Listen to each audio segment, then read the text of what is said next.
Welcome to Coffee with Catholic Workers, a podcast from and about folks involved in the Catholic worker movement. I'm Theo.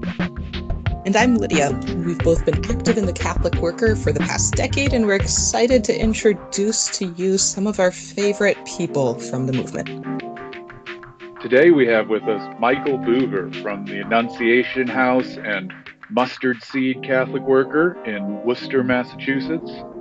Michael recently finished writing his second book, The Mustard Seed Catholic Worker, a tentative, personal, and somewhat poetic folk history, after the house that he helped found turned 50 years old this year.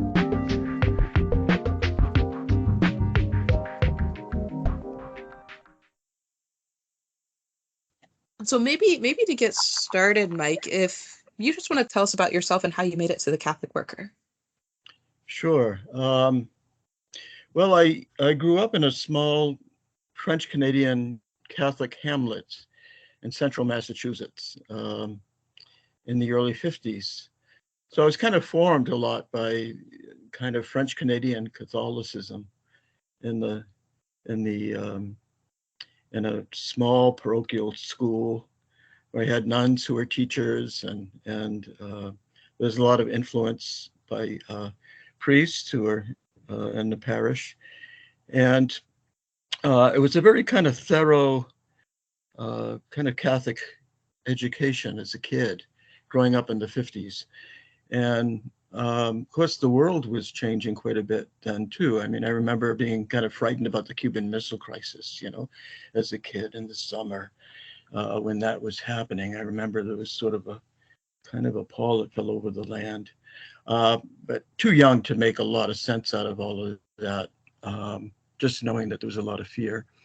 But I resonated really with the Catholic milieu that I was in very powerfully.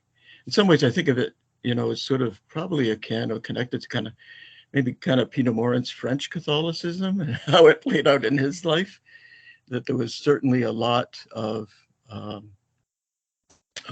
influence from the life of the church and a sense of the sacred that kind of ran deep.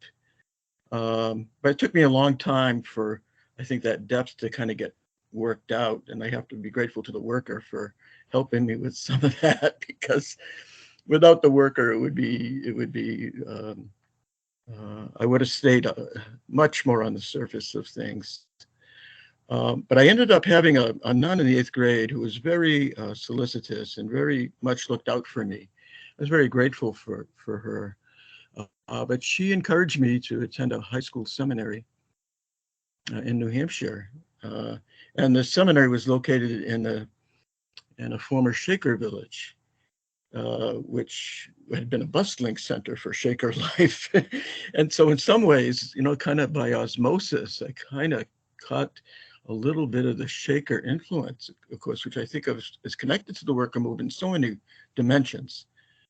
The things like pacifism, communalism, agriculture, a sense of the sacredness of work. All of that kind of got communicated, but also the kind of being a spiritual adventurer of sorts. And so the Shakers were like that, they had visitations from the spirit world. they would dance with abandon, but their gardens were so nice and neat and so forth. And I think of the worker too as sort of, in some ways an unlikely heir to some of their tradition anyway. But I think also of there being kind of an American monasticism, or there being kind of a kind of influence akin to that of the Benedictines in the Catholic tradition. Their motto was hands to work and hearts to God. And ora et labora is the Benedictine, kind of tradition. So you think about prayer and work. And of course, the worker, at least in the ideal for me, is this blending of prayerfulness and work. We tend to put a lot of weight on the kind of athleticism with the work really is at the heart of so much of what it does. For me, I've been drawn to the prayerful side quite a bit, in part due to my experience there in that high school, which is almost like a little monastery. We were like I mentioned this, I sort of like kids who were like little Dalai Lamas, you would sit there and you had this formation. We did prime and compline, we did all of these things, but it was largely an exterior thing to a large extent for me. I did note I had a couple of upperclassmen who really kind of seemed to have this other kind of life. And I think they were more mature in their spiritual life than most of us. But the beauty of the thing kind of got worked out later when the Vietnam War was raging. I was there from 66 to 1970, and we lived there. It was like a boarding school. And we did have an agricultural dimension to that place. There was a farm there, and the brothers did a lot of the manual labor. But it was also a lively intellectual life. But in the Vietnam War, I had a history teacher who was a Quaker, and he liked the Catholic Worker. He subscribed to the Catholic Worker for the library. I'd see copies there once in a while. I'd take a look at it. I didn't know much about it. But when it came time for the moratorium against the Vietnam War, this Quaker teacher and I became the spokespeople for the opposition to the Vietnam War. And I ended up leaving there as a Catholic conscientious objector around 1970. So if you need support as a CO, as a Catholic, the place to go was the worker, So I remember going to my draft board in Whitensville, a small town, and the clerk there said, we have Dutch boys in this town, and they're from a traditional peace church, and we excused them from military service. She says, but I'm a Catholic, and I never heard of anything like this before. So it was kind of a time to kind of be courageous and say, well, I guess I'll be the first one. But I have a pamphlet in there that was written by Jim Forrest, who had with Tom Cornell begun to do the work at the CPF and supported a lot of young Catholic men who wanted to oppose war as Catholics. So that was nice to have that support. And then in 1972, when I left the seminary, I was at a public college, my first public school ever. I went to the State College in Worcester. But Dorothy Day spoke there one day, and I went to her talk. There were only 7 or 8 of us sitting like around her feet, in the auditorium, which was an old theater. So it was kind of a nice setting. It was not a huge place. And I heard Dorothy speak and talk about New York and the work she was doing. And I was smitten, I was just smitten with what she was talking about. And I did detect that she was kind of nervous as she spoke, but what she was talking about was just really drew me in powerfully. And I walked her out after and said, I read your book. I actually read Loaves and Fishes before I met her. So I really liked it, and she asked me my name. I think she probably said a prayer. I think I got reeled in, sort of. And within probably a couple of years, I was very involved with the anti-war movement on campus, particularly led by the Protestant Catholic ministry there, and was arrested at the White House protesting the war in Indochina, and met a couple of folks who wanted to who were going to start a Catholic worker house. They had students from Holy Cross, and I ended up talking to this priest about wanting to start a worker house. He says, these guys from Holy Cross are going to start one. Why don't you join them instead of starting something new? So I ended up joining them, and that was very early on, the Mustard Seeds, right at the beginning, 1972. So we opened a storefront there, and we did hospitality, kind of a community living room. Then we bought a house in 74. We opened a full house of hospitality. It was totally wild. We were very committed to Catholic anarchism. And it was really intense. So I was there for the first 10 years living there. And by the end of the 10 years, I was like completely, like time had vanished. There's no such thing as time. There was no such thing as time as most people knew it or understood it. I realized that people had in the larger culture, the 2 things were going on for them. And this is an oversimplification, but either people had money and no time, or people had time and no money. And we had time and no money, but we had to try to figure out how to be creative about all of that. But actually, we didn't have that much time. We were busy all the time. It was very intense. And then we became taken under the wing of some Trappist monks. We have a monastery, a big monastery outside of Worcester probably outside of Gethsemane, where Merton was, by the largest community of Trappist monks in the United States, St. Joseph's Abbey in Spencer. So I ended up becoming pals with a number of monks there, particularly Thomas Keating took me under the wing, and he was starting the Center in Prayer movement. But we also had a friend who was a hermit there, hermit priest, who was growing vegetables, and we helped him grow an acre of corn and mixed vegetables, and we used to take it into the inner city and then bring it to poorer neighborhoods in Worcester. And so we had this connection with the monks, and they invited us to some retreats and trying to settle us down, but we were nervous activists. We were like, no, trying to be calm, like for us, was totally counterintuitive. I mean, we had a little bit of a romantic period where we kind of felt like this was cool and neat. And then there were these purifying elements that got involved. And then we kind of frightened us a bit. But it later on in time became something very valuable to us in Breakfast, because we were learning how to pray in a kind of a new way. So I ended up after 10 years burning out, landing in the Catholic Worker Farm and Sheep Ranch in California, trying to recover from these intense labors of 10 years. And I must say, it wasn't all exterior. I had my own issues to deal with. So I think this is another interesting thing about the Catholic worker. Most of us come with all sorts of a bundle of needs, around looking for a family or a community. And I was no exception to that rule. I had been in a communal setting for these 4 years in high school, and I was longing for this kind of communal life still. It was in me, it got in me early. And so I thought, where could I be a Catholic and kind of a hippie at the same time? That was the thing. And I found a home in the worker movement in that regard, pretty much. I met Father Gilgan. He had a farm commune going in 1971. They started a year before the Mustard Seed, the House of Ammon, named after Ammon Hennessy, in Hubbardston. And that farm for me was very important. I would go there for the liturgies and occasionally help with the farming. But I really learned a lot from the farmers there. And they were there about 7 years. And then there was a fire. And then they came to Worcester. Father Gilgan came to Worcester, became our chaplain at Mustard Seed. So I know I've been talking an awful lot about how I got involved in this. And the story is even more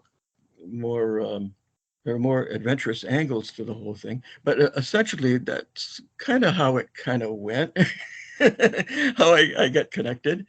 And I never sort of left, kind of being connected. I did kind of live a relatively normal life.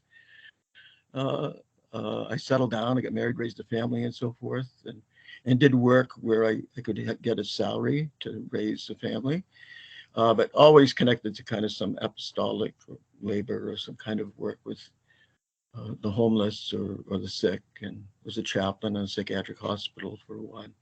So different angles, but always the worker movement was, at the heart of my work life, really, the values of the movement. Yeah. Those are some thoughts, and I could go on, and I shouldn't. But I did write a book about this. I think Theo got a copy when he came to Worcester for the big gathering. It's kind of a memoir and a history of the Mustard Seed, and there's many tales told there. Right. And so that book, I believe I have the title here for those who are listening who are interested, is The Mustard Seed Catholic Worker, a tentative, personal, and somewhat poetic folk history. In writing this book, what was it like looking back at the community with a sort of retrospective as you put this together? Yeah, it was actually quite therapeutically. It was a way of putting some pieces together like a puzzle in some ways. Looking back from that distance, there's so much that I know I missed, but there was so much that I tried to capture in the text and in the photographs and in the poetry. So it's kind of a romp, the book. It's not an easy book to read unless you're sitting by a fire and you're throwing logs and between sections. Tina Sapula, I encouraged her to read it that way. She talked about reading it in front of a fire. But it is it is kind of a patchwork quilt, I would put it sort of that way, of looking at the life. Partly, I think when you get this old, looking back is something you just naturally do. And the thing that was kind of nice is that I could remember many, many good things about our life together. And it brought the sunny side up, in some ways. But I didn't try to ignore the underside of our life together in it. So there are tales of woe in there as well. We suffered a terrible fire in the mid-'80s, but it was the harbinger of a new house being built, which is there.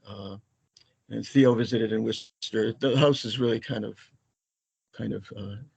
spiffy, a very spiffy house, and well maintained and in pretty good shape, and so forth. We had an old 3-decker. It's a nice old building before, but it really wore down quite a bit in that first decade. And we had loads of people. We actually had 2 houses going, community house too. So we don't do overnight hospitality at the Mustard Seed now, but we have like a kind of a Depression era kitchen going, and food is at the heart of what we're doing. It's a supper, and but more than that, we've been doing, try to do the regular things that worker folks tend to do: pray and clarify thought, and agitate and aggravate and such, in ways that we can. But the book was really for me, that word healing. It was healing to write it, and I hope it's helpful. Particularly, I was thinking of you young people who are carrying the banner these days. What would it be to say, if you're an old timer, to want to hand out some wisdom, or based on some kind of experience? But I realize the times have changed in so many ways. So many other factors change and evolve. But there are some things that kind of remain. And so I think some of us, around our connection, like with the Trappist community, our attempts at farming and collaborating with other groups, some of these things can be helpful to younger workers who are doing things. And perhaps that's my hope anyway. So in writing it, I was thinking also of this intergenerational thing, which we tried to make the focus of the gathering at Holy Cross. So we paired up, the main speakers, and Theo was one who's representing the younger set, and paired with an older worker, and trying to share this, kind of a tag team thing with an older person and a younger person in the movement, and see where it goes. Yeah. We have some really great young folks around the seed these days, and I think it's good for us old people to listen to them. It's also good for those young people. They're attentive to us old people, and I'm very grateful for that. They do want to hear some of these stories. You mentioned in there that you'd seen like woe over the years. And in the book you write, Catholic worker life had and has much to do about simply enduring it. And if one could do that with a laughter buoyed heart, all the better. What do you think you've learned over all these years about what it means to endure it? Yeah. Well, I think for me, I was over my head with the kind of neediness that we encountered.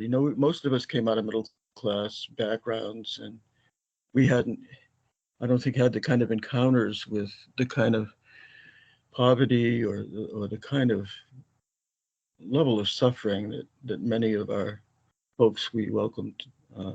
We were learning more, kind of in a school of hard knocks, I would say, Theo, about how pained many of our folks are, also how beautiful they are, but how pained. So we came to share a lot in that pain. And I think the thing about enduring it is sometimes you you have to somehow find some way to hold it. Not necessarily always carry it, but you're privy to a lot of suffering and a lot of tragic, a lot of the tragic in life. We met with a lot of pain and suffering, but we also were in great part relieving a lot of it, which was really encouraging and hopeful. But you had to kind of have a sturdy disposition for doing this over the long haul. And I mentioned in the book Stanley Wisniewski, because he had this humor that he would bring to Catholic worker life, and which kind of lightened the load, I think, for folks who were dealing with, a lot of suffering day to day. And of course, we had our own suffering. One of my colleagues, Geraldine, she it wasn't the work that would get us. Sometimes it was living in community with each other or trying to that was, giving us a hard time. So that might be another part of it, is that I remember at the end of sometimes saying, wherever two or three are gathered, even in his name, there is trouble. That we've got issues, to deal with. So it's coping with stuff, I would say. That's it. You're coping a lot with stuff. And if you can cope with some humor and some lightheartedness, and I think Stanley tried to do that. He talks about, there's two kinds of people in the worker movement, the saints and the martyrs, and it takes the martyrs to live with the saints. He wasn't kidding in some ways. he was making a commentary about, about the common life. It's sometimes hard to live with holy people, and the martyrs who put up with so-called holy people. And we were encouraged to be holy. I think we had such great spiritual leadership in Father Gauguin and others. But sometimes putting up with us, was no easy thing. There were people who wanted to be kind of a little more, normal, so to speak, relaxed about things. And but I think in your experience, maybe that's the other thing, how do you youngins, deal with the intensity, perhaps, that you may have experiences in this of hospitality, and the need for some kind of a rest, places of renewal, sources of revivification in the struggle. So it's something along those lines, Theo. I hope I maybe answered at least partially your question. But I remember Jerry too at the worker. She said, "The longer I'm here, the worse I get." Which was a way of also describing the idea of coping. If you stay for a long time, of course, you accumulate a kind of a savvy about things, but you also accumulate some wounds that are not your own. You may have your own, but you accumulate some stuff. And how do people process all of that? I think looking at Dorothy and the early workers, I suppose there's something telling about that and how they did. And there's also a sense, people who knew Dorothy well knew that that she did have a sense of humor. There were times when she would tell a tale or a story that would really, be funny, or make fun of things. But she was also very serious, and Stanley, I think, I really look to him for the humor piece. And we have a worker here in Worcester, Scott Schaefer Duffy, who could be a stand-up comedian, in his own right, and I know in the movement there are people like that. And maybe on these talent shows, you catch some of them, doing their thing, and you get a sense of that lightheartedness piece. Yeah, from time to time, we get glimpses of it. But could it be an abiding thing, or this kind of joy or something? But I remember, I think of like Dorothy, she was giving a talk. This is a story one time in a church, and the chair she was sitting on was kind of rickety, and it kind of broke. And she got up in front of the audience and said, "Isn't it about time we give this chair to the poor?" It was just things like this would just have people think about things in a different way. And I guess, and as a kind of a middle class kid, I came out of a kind of blue collar background, but really had kind of a prep school education in the seminary, high school seminaries, like going to a good graduate school in some ways. Um, you brought all of these kind of sensibilities to bear in kind of a different way. But the experience for me of burnout was very real. And I was so blessed to be able to have those sheep ranch folks take me in, and it kept me for a year and a half. And I stayed in southern Colorado for a while, spent 2 months at the monastery in Snowmass in the Rockies, and then came back. And then I didn't move back into the seed. I kind of had my share of that. I was sort of looking for a little bit more of a personal life after that. Lived in a little cabin, worked as an orderly in a Catholic hospital for chronic care. And that was also all these rites of passage that I had been through since that time. But maybe about 8 years ago now, all the old timers from the Mustard Seed, the early founders, we came back, and we kind of have joined kind of a younger group of workers who, I would say, there's a sense of renewal at the Mustard Seed that's kind of new, but it has these new elements in it too, which is like fresh paint. There's color, there's flowers on the table. There are things that in the early days we would not do those things, but I'm not again those things being done now. Maybe that's partly a thing of age too. You realize sort of you mellow a little bit around some of that, but at the same time one can bring a critique to some of that as well. But we've seen also some wonderful responses from our guests who feel better cared for by virtue of the place being well cared for and beautiful. And I know in LA you had that garden that, that people were very purposeful about making a place of beauty, eh? And folks say, is this for us? And they said, yes, this is for you. Yeah. Thinking along those lines a little bit more, because certain folks who have joined us have brought that to the fore as gifts that they brought. And I think that's the other thing in a community. If you can identify gifts and let people express them, and if they're complementary, why not? Why not make it work in these new ways? But it's always a delicate dance, isn't it? That's an interesting dynamic to have in having both like sort of the older workers, older founders who have returned, but then also young new workers who are also active in bringing energy into that. And I imagine sometimes that could lead to some interesting tensions. How do you all work through that in having sort of these different elements of community all being able to push things forward at the Mustard Seed? Mm-hmm, mm-hmm. Yeah.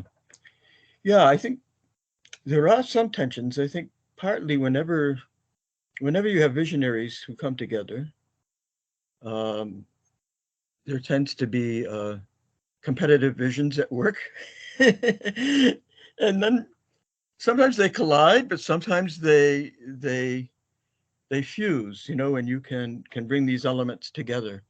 I think for us, we've had both a recognition that some tensions still exist around approaches to work, approaches to the worker vision. I think the other thing is that every person who's drawn to it brings their own subjective interpretive lens to bear on the tradition. At least that's been part of my experience. Everyone, where people stand, tends to reveal something about themselves, a lot. And we have, kind of a spectrum. Actually, when Theo was talking, there was a filmmaker there, and he made a comment about Theo. He mentioned, oh, there's a spectrum. He said, I think there's a spectra. It's really a lot of dimensions, that are at work. And can they be friends? Can they work together? I think we've seen some of that. Sometimes you just hold tensions You don't always resolve everything, but you hold things and work together, and move forward uh, as best you can. Um, we've had some retreats together, the core community, and where we talk to each other in ways that are very different than house meetings.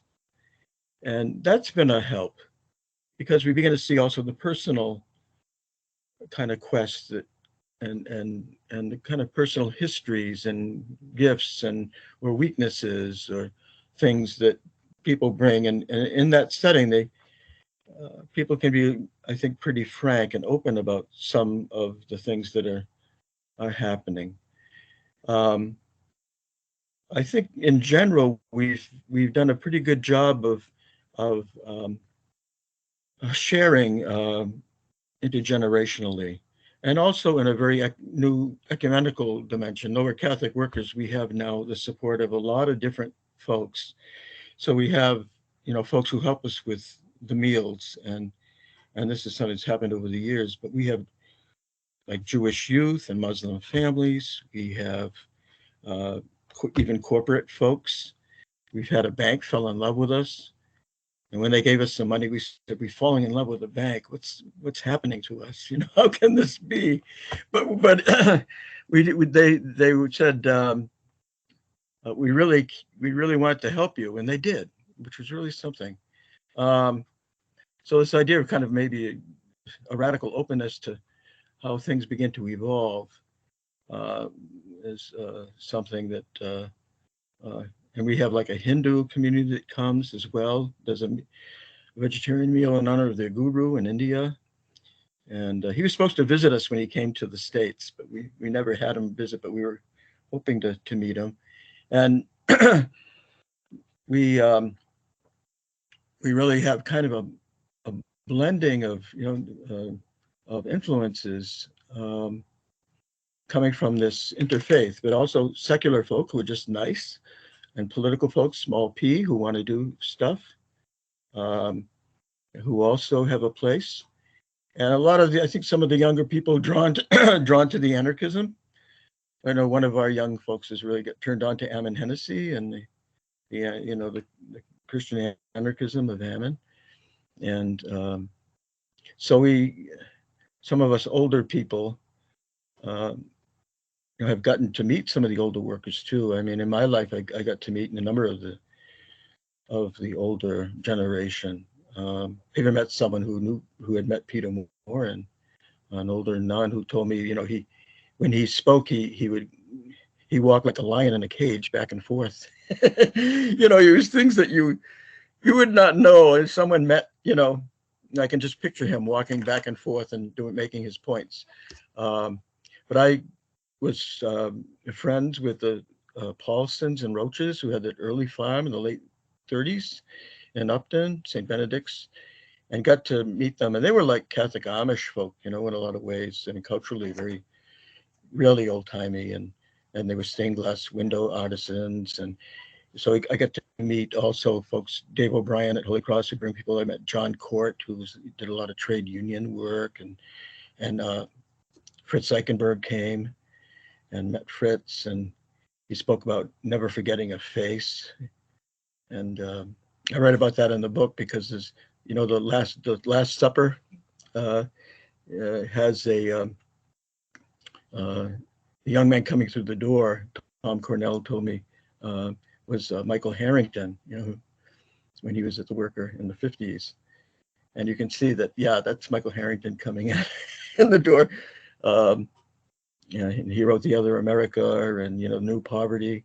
So I think the other thing now, the big challenge, and I think maybe this is something with younger people and the movements for economic change, to some extent, looking at communitarian personalism, from an angle of wanting to push things a bit more politically, hearing that from young folks who really feel moved. Is there, a kind of more, the idea of organizing at these other levels? I think people are interested in that. And some of us old people, we say, well, we've been through some of that. We're probably not, game for a lot of it because we're so kind of old like me. I'm interested in farming still a lot more. And so I'm into growing vegetables and, and being quiet once in a while and things like that. I'm also, retired now from bread labor, so I have more time to do some of the things. But the writing has been important for me too. I've been writing, and others in our community have been doing some writing. So there's an educational place, but talking about some of the folks that we met, and I had met the workers in Worcester who came from the 1930s, two of them. So partly telling these stories and connecting the generations.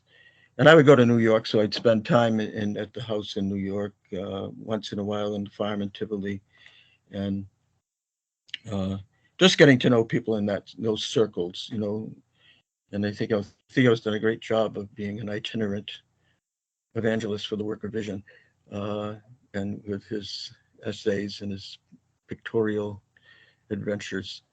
Good to do that. Yeah.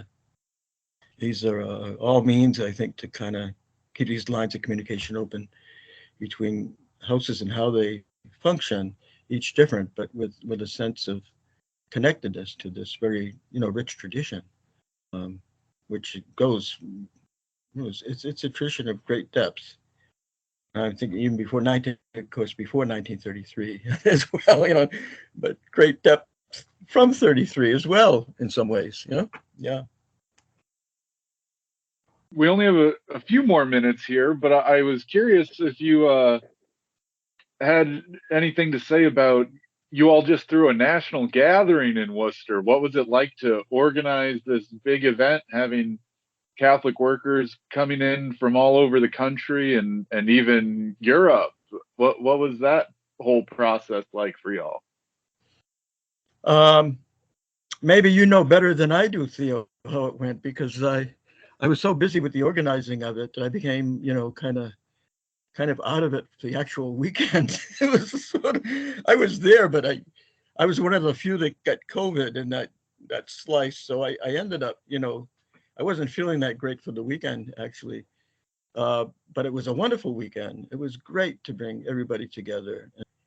And I think all of us in Worcester who were part of the organizing, we're all very happy with it and gratified. And I think we're talking about, do we have a responsibility to keep a national, the national movement and international movement in the purview here? How do we do that? How do we, we're not going to host the 90th Catholic Worker anniversary next year. We've determined that. We're kind of worn out now, so we're going to let, some other folks pick that piece up. But I think we do want to, Claire Schaefer Duffy, she mentioned that, we were hosts for 4 of these, and Worcester's sort of been a spot where people have come. And I remember Dorothy talking about the mustard seed reminded her of the little portion, a little church where Francis of Assisi's little tribe would gather, kind of a return to the roots there. And there's a sense of maybe having some role in bringing people together again, or being levels of communication, like what you kids are doing, with your podcast. You're carrying the torch and clarification of thought and education and communication and congregation. We should do that stuff from time to time together, as a movement. And so very happy about it. It's a lot of work. You don't realize how it kind of catches up with you until 48 hours before the thing, and you realize people are calling and wondering what's going on. One of the things I think we would do that we should have done perhaps a lot earlier was work on content. We worked on logistics. We didn't do a great job with that so much from the beginning. We tried, but I think we would try to be better organized than we were. But we made an effort to kind of, do some outreach but 175 to 200 people came from all over, and it was a great thing. Yeah, really encouraging. It's interesting, I think the other thing about Worcester, of course, my mentor was Bernie Gilgun, was also the mentor for Abby Hoffman, who was the Yippie leader. And we shared that. And I've written about Abby. I want to read a book about Abby as a prophet and Bernie as a priest and their friendship of kind of this radical prophetic calling that Abby had in some ways, but with support from Bernie. And Bernie also had a share in that prophetic. He was civil rights and peace priest, and their friendship was very tender and very beautiful. And so there's a lot of Worcester history here that we don't keep so well in your hometown sometimes, and you do a better job of that. Yeah, we'll have to keep an eye out for the Abby Hoffman book coming Yeah, out. yeah. Can It's folks, a very reverent one. It's sort of like the altar boy pays tribute to the prophet. It's and I'm on the sunny side of Abby a lot, but Bernie told me his relationship with me was a lot like his relationship with Abby, and did have an occasion one time to speak about Abby at the Historical Society. But there had been a subsequent event in which Bernie talked about Abby. He said, um, Abby and I, we needed each other. We taught each other something. He says, I didn't like people, Bernie said, because he is a Catholic worker priest. He says, I didn't like people. He says, I loved God. So I didn't like people so much. But Abby loved people. And I taught Abby how to love God, and Abby taught me how to love people. It was kind of a nice thing to hear that. And well, where can folks find your book that just came out for the 50th anniversary of the Mustard Seed? well, it's a limited edition thing, printed in house, as you know. Theo helped us pick them up at the publisher. So there are only like 500 plus copies that were made. There's still a bunch around. People can reach me here at Annunciation House in Worcester, mbhoundofheaven@gmail. You can always send me a note, or you can also write to the Mustard Seed. We have a web page and we have a Facebook page, and there's an info email there, and I try to respond to you. We are sending some books out by mail, and if you'd like a copy, let us know, and we'll try to get that to you. Yeah, we have a number of books. Jerry Donato wrote a book called Saints and Rascals about the first 10 years of what we can remember. His little portraits, cameos of people who we live with. It was a very beautiful book, very tenderly and written. So we have Saints and Rascals, Catholic Worker Memoir, and and we also I wrote a book prior to this one, the Must Seed History on Dorothy Day and Prayer, 15 Days of Prayer with Dorothy Day, and that you can get from. There might be a few copies left on bookstores somewhere, but 15 Days of Prayer with Dorothy Day, which is good for folks who want to make a little retreat, type thing with Dorothy, or even a community might want to try this out. There were some groups that used it and liked it, so I was encouraged by that. It's kind of an angle, I think, in Worcester we have this dimension of. All right, although now our little chapel is filled with food and with furniture and other odds and ends. So our spiritual life is sort of like that. We get filled up with all sorts of things, then we empty out and try to kind of begin again to kind of focus.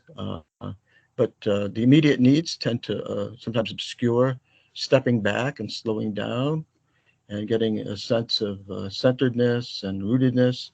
But both are really needed. So when I think of what words of wisdom I can encourage young people to be about is there's a saying from the Eastern traditions that while walking, one foot is always resting. So rather than hopping on 2 feet all the time, make sure you balance your weight, get some rest, and then work. And the rest and work can complement each other. I think not to be afraid of the rest part if you're an activist. And if you're kind of a more restful person, don't be afraid of getting out there maybe a bit more, and doing what you got to do. But one of the nice things Theo said at his little talk at the Mustard Seed, which preceded the gathering, he says, if you're seeing something that needs to be done, he said, do it. So this is the call to action, Theo. That was good to hear that from a youngin, you know. That's a big part of the movement, inspiration. And there's also this other dimension, which, as I mentioned, the Trappists really helped us with. So we were in a very unique place to really kind of pick that up. But of course, you know, Jim Forrest and others were friends of Merton's and would go visit him, you know, and the Berrigan brothers as well. And you think of these connections between contemplatives and activists, that they're really complementary rather than contradictory. You know, they're not polar opposites, but really this kind of thing. That's what I've been preoccupied with lately, is that synthesis. So we have this little farm here, which we're, you know, Annunciation House, which is a little urban farm connected to the seed. And we try to do a little bit more of a back kind of thing, but we also try to be in front a little bit. Well, I don't think I mentioned to you when I asked if you would do this interview, but we have a new segment on the show where it's the kind of speed round, where we ask our guests just a few questions and just real quick rattle them off, kind of thing. Oh Can my. handle that? I suppose, sure, we could try that. Do you want to take it, Lydia? Sure, I can go for it. All right. Well, ready or not, here come the questions. Recommend one non-Catholic worker book. That is, a book that is not about or written by Catholic workers. What book that is not about or written by Catholic workers would you recommend for all Catholic workers to read? Well, there's one author who I ended up reading, who wrote a book about the making of a counterculture in the 60s, and Theodore Rozak, and he was out of Berkeley, and he also wrote a book, Where the Wasteland Ends, which kind of recommended reading the Romantic poets as an antidote. But he also, there was another book, actually probably already mentioned, Where the Wasteland Ends. So I'd recommend that book. But I would also recommend another one he wrote called Person Planet, which is a kind of a very interesting contemplative thinker. I think if Peter Morn were alive during the time when he was writing, he probably would have put him in his list of folks to read. You know, yeah. All right, question number 2. What is your favorite regular meal that is served at the Mustard Seed? Oh my. I'm usually not eating there because we got an old-fashioned kind of soup kitchen. So the meal that we have now is not usually the kind of communal meal that we have here, but I would say we've had study groups here that brought Mustard Seed folks to our house for reading groups and so forth. We've been reading some of the mystics and together, and we read Dorothy Diaries together, kind of open reading. And we have a big kind of favorite common meal afterwards, which is a mix of so many things. And I would say those meals have been absolutely wonderful. Such a mix of offerings together. And so I would say, yeah, this common meal that people bring, like a stone soup thing, that does it for me. Nice. All right, last question. What plant grew best in your garden this year? Oh, I think I might have mentioned this to Theo. It was very dry this summer, all over the place. You know, it was really not an easy. But our best crops were tomatoes and zucchini. Those two did pretty well. We also have blueberries, and the blueberries did well, which was nice. And we had also we have our own herb tea here, so we made spearmint, a lot of good spearmint tea. We're still drinking that spearmint tea. We'll get through the winter, Theo, on that stuff for sure. Got a lot of it. Well, thank you for coming and talking to us for this episode. Well, thank you, you kids. You kids are great. I appreciate your attention and interest, in us old timers. So, yay, go kids, go. Yeah, thanks so much to you. Yeah, very grateful. No problem. Thanks, Mike.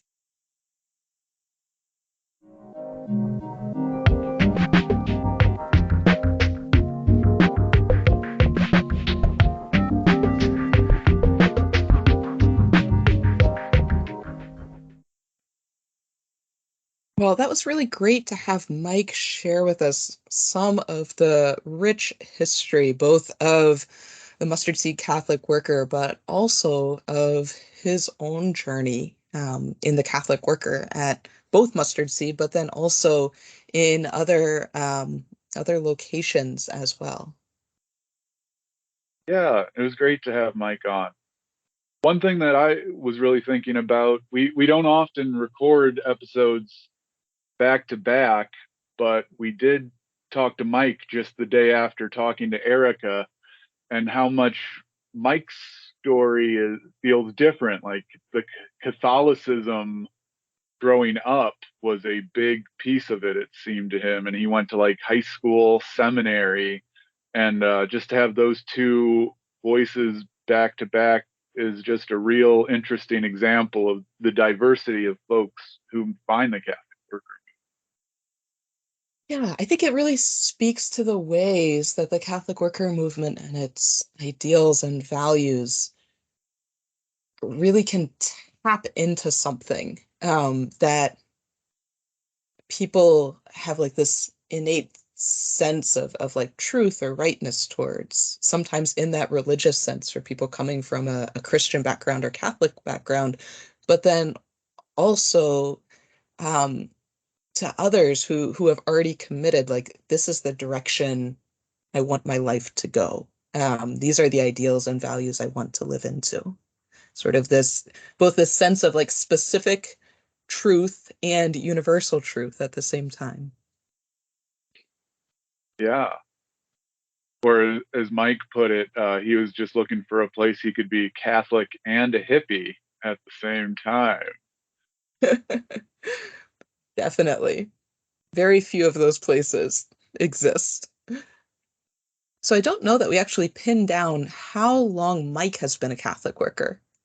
Right? We have Mustard Seed that's been around for 50 years. But I wonder how long Mike would have self-identified as a Catholic worker. But over 5 decades of being within the movement is quite the accomplishment to be able to commit to something and hold to it for a lifetime. Yeah, I feel really lucky. We recently talked to Catherine too, who had just experienced that 50th anniversary of being with the movement.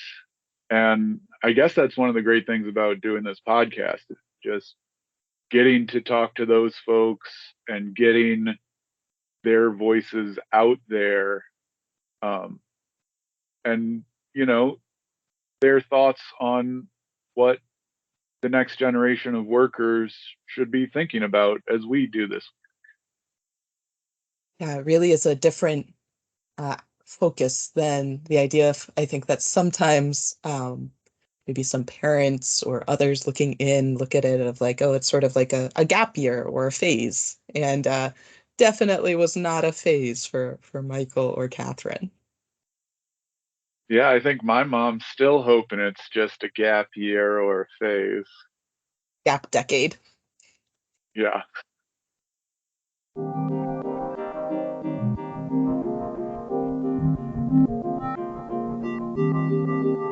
All All right. Well, that ends another episode of Coffee with Catholic Workers as Theo and I continue into our gap decade. If you'd like to reach out to either of us with comments or suggestions, feel free to email us at coffeewithcatholicworkers@gmail.com. Although I will admit that most of the time we've been recording these in the evening, so I generally have not been drinking coffee. I've been consuming tea most of the time. Just so wanted to clarify that for folks. We'd like to thank Chris from the Bloomington Catholic Worker for help with our editing, David Hayes for our music, and Becky McIntyre for our graphic. Thanks for joining us again for some clarification of thought. We hope today's conversation and discussions have been enlightening, and maybe even that you're encouraged to go out and help build a world where it's easier to be good.